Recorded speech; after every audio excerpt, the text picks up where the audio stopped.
Dear students, आज हम लोग एनसीईआरटी क्लास 6 साइंस का चैप्टर 11 जो कि नेचर्स ट्रेजर्स है, इसे स्टार्ट करेंगे।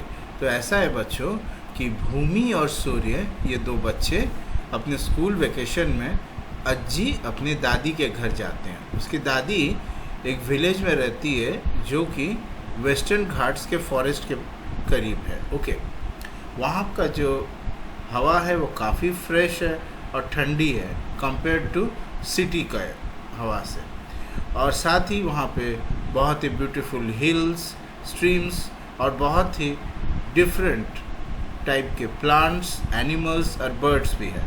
तो एक दिन भूमि और सूर्य अपने दादी से उस जगह के बारे में पूछते हैं कि दादी हमें इस जगह के बारे में और बताइए। तब उसकी दादी बताती है कि बच्चों, ये जो जगह है ना, यहाँ पे बहुत डिफरेंट टाइप्स के ट्रेजर्स जो हैं, नेचर के डिफरेंट टाइप के ट्रेजर्स आपको यहाँ पे मिलेंगे। तो बच्चे पूछते हैं कौन से ट्रेजर्स दादी, ज़रा ध्यान से बताइए। तो देखिए, ये जो प्योर एयर है ये अपने आप में एक बहुत बड़ी ट्रेजर है। नेक्स्ट, सॉइल जो कि इतनी फर्टाइल है कि वहाँ पे डिफरेंट टाइप्स के प्लांट्स उगते हैं, जिससे कि डिफरेंट लिविंग बींग्स सपोर्ट पाते हैं, जैसे कि चिड़िया, डिफरेंट इंसेक्ट्स, इंसान, एनिमल्स, सब उस प्लांट के फ्रूट और डिफरेंट पार्ट्स को यूज़ करते हैं। साथ ही उस प्लेस में काफ़ी सनलाइट है जो कि बहुत डिफरेंट टाइप से हम लोगों का काम आता है। ठीक है, जैसा कि मैंने बताया, डिफरेंट वैरायटीज़ ऑफ ट्रीज़ हमें खाना, शेल्टर देते हैं। केवल इंसान को ही नहीं, एनिमल्स, बर्ड्स और इंसेक्ट्स को भी देते हैं, है ना। चलिए देखिए, ये फोटोग्राफ उनकी दादी बैठी है, ये बच्चे आपस में बात कर रहे हैं और दादी से पूछ रहे हैं और दादी उनको उस जगह के बारे में बता रही हैं। बेसिकली ये जो चैप्टर है ये हमें नेचुरल ट्रेजर्स के बारे में बताती है। ये जो लिखा हुआ आप देख रहे हैं, ये सेक्शन 11.7 से मैंने लिया है। तो बेसिकली नेचर जो है, हम नेचर से हमें बहुत सारे नेचुरल रिसोर्सेज मिलते हैं जिन्हें हम नेचर्स ट्रेजर्स भी कह सकते हैं। इससे हम लोगों की ज़रूरतें जो है वो पूरी होती है, और ये जो रिसोर्सेज हैं ये एसेंशियल हैं सभी रकम के लाइफ को सस्टेन करने के लिए। एग्जाम्पल्स के तौर पे देखिए, हमें हीट और लाइट सूरज से मिलती हैं, वाटर रिवर से मिलती हैं, फूड जो है वो प्लांट एंड एनिमल्स से मिलते हैं, राइट। तो ये रिसोर्सेज दोज रिसोर्सेज जो हमें नेचर से मिलते हैं उन्हें नेचुरल रिसोर्स कहते हैं। ओके, साथ ही देखिए, हम इन नेचुरल रिसोर्सेज को यूज़ करके अपने लाइफ को और बेहतरीन भी बना सकते हैं। फॉर एग्ज़ाम्पल देखिए, electric bulb, furniture, solar panel, bicycle, ये हम लोगों का लाइफ कंफर्टेबल बनाते हैं। पर ये जितने भी सामान हैं ये सब नेचुरल रिसोर्सेज से ही हम लोग बनाते हैं। तो देखिए, ऑल सब resources created by human beings obviously from natural resources are known as human made resources. Okay, चलिए अब फर्स्ट नेचुरल रिसोर्स के बारे में पढ़ते हैं जो कि है एयर, हवा। तो एक दिन भूमि और सूर्य देखते हैं कि उसकी दादी जो है वो ब्रीदिंग एक्सरसाइजेस करती हैं। तो वो लोग पूछते हैं कि दादी ये आप क्या कर रहे हैं। अच्छा, इसके पहले स्टूडेंट्स हम बता दें, ये जो सेक्शन है यहाँ पे ब्रीदिंग के बारे में बताया गया है, और आप अगर और भी ब्रीदिंग के बारे में जानना चाहते हैं तो मैंने ऑलरेडी एक वीडियो बना के रखा हुआ है, यहाँ पे ब्रीदिंग के डिफरेंट कॉन्सेप्ट्स को एक्सप्लेन किया गया है, आप ये देख सकते हैं। तो वापस लौटते हैं। अच्छा, तो देखिए उसकी दादी ब्रीदिंग एक्सरसाइज कर रही है। अक्सर हम लोग प्राणायाम जो है वो भी करते हैं, वो भी एक ब्रीदिंग एक्सरसाइज है। इसमें क्या करना पड़ता है, गहरी सांस लेना पड़ता है, उसके बाद में धीरे धीरे उसे छोड़ना पड़ता है, फिर सांस को अक्सर होल्ड भी करना पड़ता है। लेकिन ध्यान से इतना ज़्यादा देर होल्ड मत करिएगा कि आपको बहुत दिक्कत आ जाए। लेकिन एक चीज़ बहुत ज़रूरी है, अगर आप सांस को ले करके रोकने की कोशिश करिएगा तो आप देखेंगे कि आप ज़्यादा देर रोक नहीं पा रहे, आपको बहुत तकलीफ़ हो रहा है। मालूम है आपको तकलीफ़ क्यों होता है? देखिए, ये जो हवा हम लोग लेते हैं the air that we breathe in उसमें ऑक्सीजन होता है, ठीक है। वही ऑक्सीजन जो है वो हमारे लंग्स में जाती है और लंग्स से फिर एयर सैक्स में जाती है, जहाँ से वो हवा का जो ऑक्सीजन है वो आपका ब्लड में जा कर के शरीर के डिफरेंट सेल्स में जाता है। वो सेल में जा कर के रेस्पिरेशन, ये जो पूरा प्रोसेस है ये सेलुलर रेस्पिरेशन का प्रोसेस है। फिर सेल में जो है वो ऑक्सीजन के साथ में ग्लूकोज का रिएक्शन होता है, केमिकल रिएक्शन, जहाँ एनर्जी रिलीज होती है और वही एनर्जी से हमारे शरीर के जो डिफरेंट पार्ट्स हैं वो काम करते हैं। सारे लाइफ फंक्शंस जो है शरीर को चलाने के लिए उनको एनर्जी मिलता है, तो ये जो है ऑक्सीजन से मिलता है। अब आप सोचिए, जब आप सांस को ज़्यादा देर तक रोक के रखेंगे तो क्या होगा, आपके शरीर को ऑक्सीजन नहीं मिलेगा तो तकलीफ होगी, क्योंकि सेल्स को अब काम करने में दिक्कत आएगी, है ना। तो यही परेशानी आपको होती है। ओके, तो ये बात आप ज़रूर ध्यान दीजिएगा, that our body needs oxygen to perform its various functions. Okay, fine, and oxygen is very essential for our survival. तो ज़्यादा देर आप सांस नहीं रोकिएगा। ओके स्टूडेंट्स, अच्छा, और एक चीज़ अब आपको बताएं, वो है कि हम लोग खाना और पानी के बिना कुछ दिन जी सकते हैं, जानते हैं आप, लेकिन ऑक्सीजन के बिना हम लोग कुछ मिनट भी नहीं टिक पाएंगे। कितनी इम्पोर्टेंट बात है ये, इससे पता चलता है कि ऑक्सीजन कितना इम्पोर्टेंट है। ऑब्वियसली अगर आपको खाना और पानी नहीं मिलेगा तो ऑक्सीजन मिल रहा है सांस लेने की वजह से, लेकिन खाना पानी नहीं मिलने की वजह से धीरे धीरे फंक्शंस जो है, बॉडीली फंक्शंस, वो स्लो डाउन हो जाएगा। लेकिन फिर भी आप कुछ दिन तक जी पाएंगे, पर विदाउट ऑक्सीजन जी ही नहीं पाएंगे। जैसा कि आप सांस रोक करके थोड़ा आपको आइडिया हो जाएगा कितनी दिक्कत आती है। ओके, अब नेक्स्ट पढ़ते हैं कॉम्पोजिशन ऑफ एयर, राइट। तो देखिए, the air which surrounds the earth is a mixture of gases. Okay, क्या क्या गैस है भाई? Nitrogen, oxygen, argon, carbon dioxide और भी बहुत सारे गैसेस रहते हैं। देखिए यहाँ पे फिगर 11.1, यहाँ पे देखिए आपका कॉम्पोजिशन दिया हुआ है। तो यहाँ पे अप्रॉक्सीमेटली 78% नाइट्रोजन है, 21% ऑक्सीजन, आर्गन, कार्बन डाइऑक्साइड और अदर गैसेस आपका 1% है। सीधी सी बात है, अगर ये पूरा जगह जो है ये आपका एयर है तो इसमें से ये जो ब्लू पार्ट है ये है नाइट्रोजन और ये जो रेड पार्ट है ये है ऑक्सीजन, राइट। और ये जो छोटा सा पार्ट है, इतना कम पार्ट ही है आपका आर्गन, कार्बन डाइऑक्साइड और डिफरेंट गैसेस। Okay, fine. देखिए, प्रेजेंस ऑफ एयर जो है वो आप पेड़ों के पत्तों की जब आवाज़ आती है, भाई वो क्यों आती है? क्योंकि हवा के बहने से वो आवाज़ आती है ना। तो इसी से प्रेजेंस ऑफ एयर के बारे में आपको पता चलता है। देखिए, कपड़ों को सुखाने के बाद वो कपड़े हिलते रहते हैं, पत्ते भी देखिए पंखे की हवा से फड़फड़ाते रहते हैं। तो मूविंग एयर जो है उसी को हम लोग विंड बोलते हैं। कभी कभार ये बहुत स्पीड में ब्लो करता है, तो कभी कभार स्टॉर्म के समय बहुत ज़्यादा स्पीड में ब्लो करता है। नॉर्मली बहुत जेंटल ब्लो करता है, जिसे हम लोग ब्रीज भी कहते हैं। ओके, जैसे पंखा का हवा भी एक जेंटल ब्रीज के जैसा आप सोच सकते हैं, वो आराम देता है।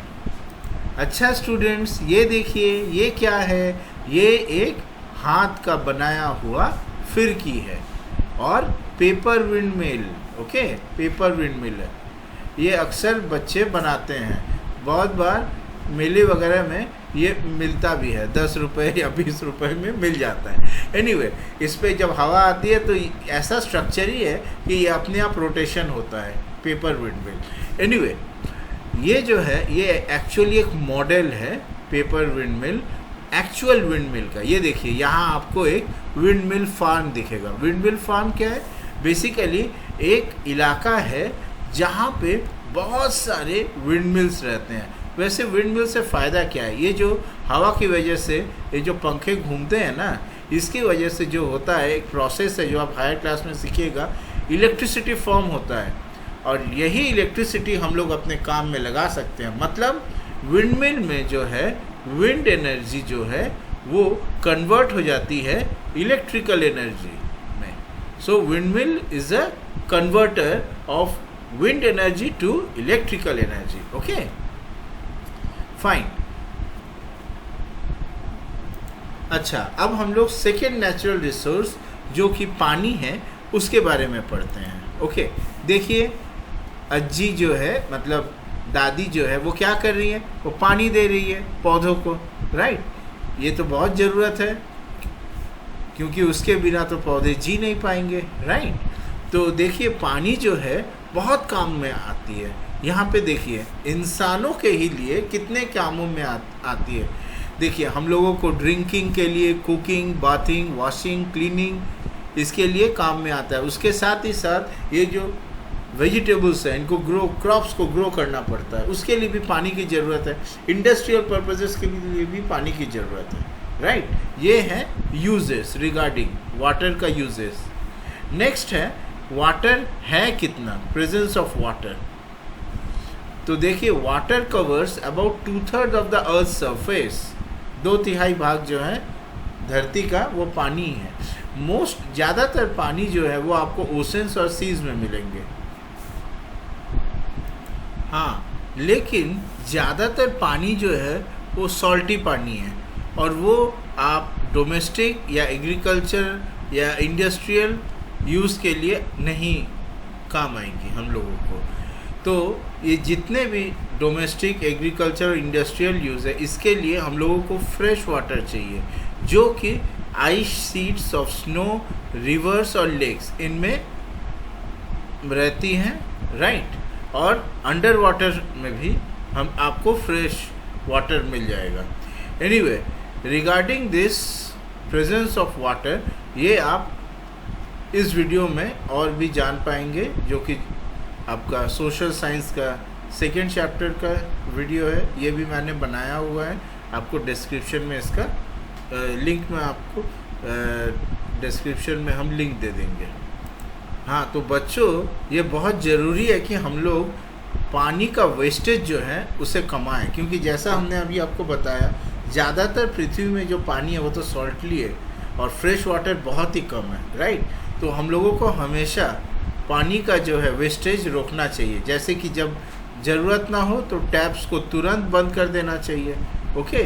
या कहीं पे अगर पानी लीक हो रही है तो उसे फिक्स करना चाहिए। और recycling water and water harvesting, ये भी कई बार हमें पानी बचाने में मदद करता है। अच्छा, related to water is water pollution, okay. वो क्या है भाई, आप ज़रूर घर के आसपास प्लास्टिक बैग, रैपर वगैरह, ये पानी के कोई भी पॉन्ड वगैरह हैं आप देखते ही होंगे, उनके सरफेस में ये जो है ये कचरा वगैरह सरफेस में आप बेसिकली ये जो कचरा है ये अक्सर लोगों की बैड हैबिट्स की वजह से ये पानी को गंदा कर देते हैं, राइट। साथ ही इंडस्ट्रियल पोल्यूशन भी आपका जो है पानी को पोल्यूट कर देता है। ये बहुत नुकसानदायक है क्योंकि वो पोल्यूटेड पानी में आपका केमिकल्स जो है वो रहता है, और फिर वही पोल्यूटेड पानी ग्राउंड के नीचे में धीरे धीरे जब जाती है तो वो फ्रेश वाटर में वो पोल्यूटेंट्स जो है, वो पार्टिकुलेट, वो मैटर जो है वो फ्रेश वाटर, ग्राउंड वाटर में भी मिल जाती है। जैसे कि आज के ज़माने में सबसे बड़ा प्रॉब्लम है वो है माइक्रो प्लास्टिक्स का प्रॉब्लम। ये आपको हर जगह मिलेगा, मतलब प्लास्टिक्स जो है वो हर चीज़ में मिली हुई है, और यही प्लास्टिक्स जो है वो धीरे धीरे ज़मीन के अंदर में ग्राउंड वाटर तक में पहुंच गई हैं। मतलब अभी अभी हम जो पानी पी रहे हैं, अगर उसको हम लोग ध्यान से माइक्रोस्कोप में चेक करें तो उसमें भी हमको थोड़ा बहुत माइक्रो प्लास्टिक्स मिल जाएगा। साइंटिफिक स्टडी बताती है कि दुनिया में इंसान के ब्लड में भी आजकल माइक्रो प्लास्टिक्स मिल रहा है, यहाँ तक कि हेयर के डीएनए में भी, हेयर में भी आपको माइक्रो प्लास्टिक्स मिल रहा है। ये अब रिसर्च की बात है कि इससे हम लोगों को जानकारी प्राप्त करनी है कि इससे कितना नुकसान होगा, क्योंकि नुकसान तो हो गई। ये है माइक्रो प्लास्टिक पोल्यूशन, ये भी एक बहुत खतरनाक पोल्यूशन है, okay, related to water pollution. अच्छा, तो जैसा कि हम बता रहे थे, फ्रेश वाटर सोर्सेज काफ़ी रिलेटेड है, काफ़ी लिमिटेड है। So there is shortage of water in many parts of India. कहीं कहीं पर तो लोगों को काफ़ी चलना पड़ता है पानी पीने के पानी लेने के लिए। तो एक तरीका है जिससे कि पानी को कंजर्व किया जा सकता है, वो है वाटर हार्वेस्टिंग। जैसा कि यहाँ आप देख सकते हैं फोटोग्राफ्स में, मेनी बिल्डिंग्स में, बहुत सारे बिल्डिंग्स में रेन वाटर को, बारिश के पानी को कलेक्ट किया जाता है और इसे लार्ज क्वांटिटी में कलेक्ट करने के बाद में यूज़ किया जा सकता है। इसे हम लोग रेन वाटर हार्वेस्टिंग कहते हैं। क्या आपको मालूम है कि रेन वाटर हार्वेस्टिंग बहुत सारे जगहों में किया जाता है? ये बेसिकली एक बहुत ही पुरानी प्रथा है, ओके। जैसा कि यहाँ आप देख सकते हैं, यहाँ पे स्टेप वेल है, ये देखिए स्टेप वाइज वेल है, नीचे स्टेप वाइज वेल है, ओके, स्टेप वाइज वेल है, जिसे हम बवाडी के नाम से भी जानते हैं। इसे वाटर हार्वेस्टिंग के लिए यूज़ किया जाता है, ताकि जब पानी की किल्लत हो, स्कार्सिटी हो, तो उसे हम यूज़ कर पाए। दिस स्टेप वेल्स, इनके यहाँ एक unique system of water harvesting है। देखिए ये केवल रेन वाटर को स्टोर ही नहीं करते हैं, बल्कि वो धीरे धीरे नीचे भी चला जाता है, सीप कर जाता है, जो कि आसपास के पॉन्ड वगैरह के पानी से सीप करके नीचे जाता है। उसके बाद में मतलब यहाँ का जो है आसपास के पॉन्ड वगैरह से भी यहाँ पे पानी तब आकर के धीरे धीरे कलेक्ट होती है, ओके। ये भी एक प्रैक्टिस है, एक टेक्निक है। बेसिकली ये जो वॉल्स हैं ट्रेंच का, यहाँ पर का जो वॉल है, इनके स्टोन के बीच में थोड़ा गैप रखा जाता है, ताकि बाहर से जो है पानी, आसपास के पॉन्ड वगैरह से पानी उससे लीक करके अंदर में आ सके, और फिर यहाँ पे आपका पानी सारा वर्ष जो है, पूरा वर्ष आपको पानी मिले। So this is technique of rain water harvesting. अच्छा, अब जो बाकी के नेचुरल रिसोर्सेस है वो हम डिफरेंट वीडियो में कवर करेंगे।